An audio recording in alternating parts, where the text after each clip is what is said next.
পর অবৈধ ক্ষমতার দখলদার ডক্টর ইউনূস সারেন্ডার করেছেন। এই সরকার আরো 2-1 বছর থাকে, তাইলে কিন্তু আওয়ামী লীগ সরকারের জনপ্রিয়তা আরো বাড়বে। গাজীপুরে আওয়ামী লীগের একজন নেতাকে পুলিশ গ্রেফতার করেছে।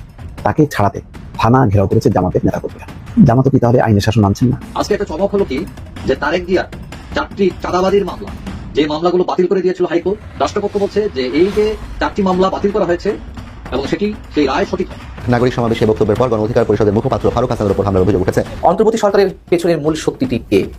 কে পেছন থেকে সবকিছু কলকাঠি নাড়ছে? ডাক্তার শফিকুর রহমান, আর তিনি জামাতের আমির নন, তিনি সরকারের প্রধান। প্রিয় দর্শক, গুরুত্বপূর্ণ ভিডিওতে আপনাকে স্বাগতম। দর্শক, আজকের এই ভিডিওতে বেশ কয়েকটি গুরুত্বপূর্ণ ভিডিও ফুটেজ নিয়ে হাজির হয়েছি। এমনকি দর্শক, আজকের ভিডিওর শুরুটা দেখে বুঝতে পেরেছেন আজকের নিউজটা কতটা গুরুত্বপূর্ণ হতে চলেছে। এমনকি দর্শক, আজকের নিউজে কি ধরনের ভিডিওগুলো আপনারা দেখতে চলেছেন। তো দর্শক, যারা এই ভিডিওটি প্লে করেছেন তাদের উদ্দেশ্যেই বলবো, না টেনে সম্পূর্ণ ভিডিওটি মনোযোগ সহকারে দেখবেন, তাহলে এই বিস্তারিত বিষয়গুলো আপনারা বুঝতে পারবেন। তো দর্শক, আসুন আমরা আর কথা না বাড়িয়ে আমরা মূল ভিডিওটি দেখে আসি। তার আগে আমার চ্যানেলে নতুন হলে চ্যানেলটিকে সাবস্ক্রাইব করে রাখবেন পরবর্তী ভিডিওর আপডেট পাওয়ার জন্য। এমনকি দর্শক, একটি লাইক দিয়ে দেখতে থাকুন সম্পূর্ণ ভিডিওটি। অবৈধ ক্ষমতার দখলদার ডক্টর ইউনূস সারেন্ডার করেছেন।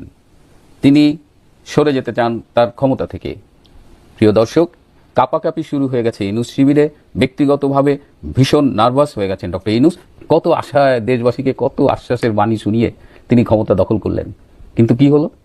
ব্যবসা বাণিজ্যে ধস, গার্মেন্টসে ধস, ফ্যাক্টরি জ্বালায় পোড়ায় দেওয়া হলো, শিক্ষা প্রতিষ্ঠানে শিক্ষকদের অপমান করা হলো, পুরো শিক্ষা ব্যবস্থায় ধস নামানো হইলো, অটোপাসের ব্যবস্থা করা হলো। আজকে নতুন বছর বই দিতে পারতেছেন না। আজকে আইন শৃঙ্খলা পরিস্থিতি একদম তলানিতে। মানুষ রাত হলে রাস্তায় বেরোতে সাহস পায় না। অর্থনীতির সব সূচকে বাংলাদেশ এখন নিম্নগামী। ডলারের আর টাকার যে বিনিময় হার, সেটাও ডলার অনেক স্ট্রং হচ্ছে, টাকার মান ফল করতেছে। কোথাও কোনো সাফল্য নেই।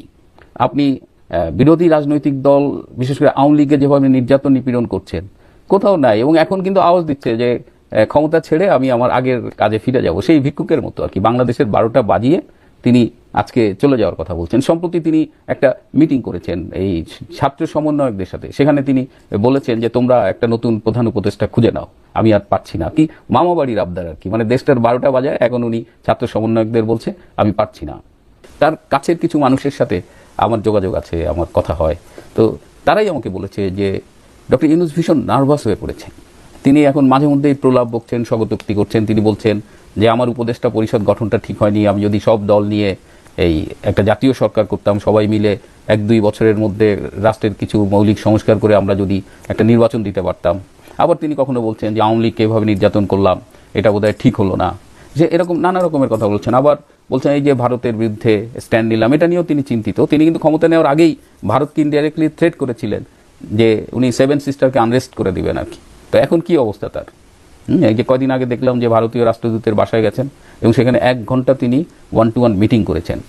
আমি কখনো দেখি নাই বাংলাদেশের কোনো সরকার প্রধান কোনো দেশের রাষ্ট্রদূতের বাসায় গিয়ে 1-to-1 1 ঘন্টা মিটিং করেছে। বাসায় যেতে পারে যদি কোনো বিশেষ প্রোগ্রাম থাকে, বা কখনো কখনো এই যে কোনো বিশিষ্ট ব্যক্তি মারা গেলে শোক বইয়ে স্বাক্ষর করে, সেটা একটা প্রোটোকল, সেটা যায় আবার চলে আসে। কিন্তু সেই গোপন মিটিং, এবং তিনি মিটিংয়ে সারেন্ডার করেছেন। He simply surrender to the Indian high commissioner in Bangladesh. তিনি সারেন্ডার করেছে। আর কথায় কথায় তিনি বলেন যে ভারতের সাথে আমার খুব ভালো সম্পর্ক, সেখানকার অনেকগুলো বিশ্ববিদ্যালয়ে আমার সোশ্যাল বিজনেস নিয়ে পড়াশোনা করা হয়। কিন্তু আবার ইনি প্রতি মুহূর্তে মানে সুযোগ পেলে ভারতকে একার দেখে নিয়েছেন, ভারতকে তা অ্যাটাক করবে, হ্যাঁ, ভারতের সাথে যুদ্ধ বাঁধাবে, পাকিস্তানের সাথে তিনি সখ্যতা শুরু করছেন, ভারতকে সব কিছুতে সাইড করার চেষ্টা করছেন। ভারত কিন্তু তাদের এই ট্রাপে পা দেয় নাই। ভারত একবারও বলে নাই যে বাংলাদেশকে আক্রমণ কি। অন্তর্বর্তী সরকারের পেছনের মূল শক্তিটি কে? কে পেছন থেকে সবকিছু কলকাঠি নাড়ছে? এবং অনেকেরই ধারণা যে জামাতে ইসলামী বর্তমান সরকারের মূল নিয়ামক শক্তি, শিবির সবকিছুর সঙ্গে জড়িয়ে পড়েছে। মানুষের এই যে ধারণা, সেই ধারণাটির স্পষ্ট একটি বার্তা দেওয়ার চেষ্টা করছেন, বা যেভাবেই হোক বেরিয়ে পড়েছে জামাতের আমির ডাক্তার শফিকুর রহমানের মুখ থেকে।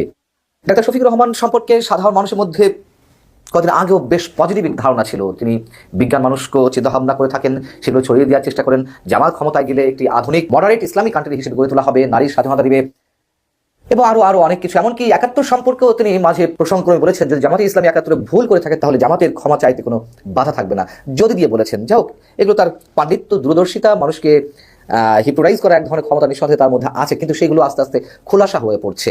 যেমন শুক্রবার নাটোরে জামাতের কর্মী সম্মেলনে তিনি কি বক্তব্য দিলেন, হয়তো অনেকেরই চোখ এড়িয়ে গেছে, কান এড়িয়ে গেছে।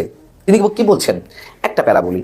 ফ্যাসিবাদ ক্ষমতায় থাকা অবস্থায় অবৈধভাবে তিনটি নির্বাচনের তাণ্ডব চালিয়েছে, কথা সত্য। যারা নির্বাচনে বিশ্বাস করে না তাদের আবার কিসের নির্বাচন, এটা একটু বিতর্কিত কথা। কারণ আওয়ামী লীগ নিঃসন্দেহে নির্বাচনে বিশ্বাস করেনি, উদার গণতান্ত্রিক নির্বাচনে, তাদেরকে আবার কি জন্য নির্বাচনে আনতে হবে? যাই হোক, এটাও বাদ দিলাম। তিনি বলছেন বর্তমান সরকার জরুরি, অতি জরুরি সংস্কারগুলো করে দ্রুত নির্বাচন দিয়ে চলে যাবে। জনগণ যাকে ভালোবাসবে, যাদের উপর বিশ্বাস রাখবে,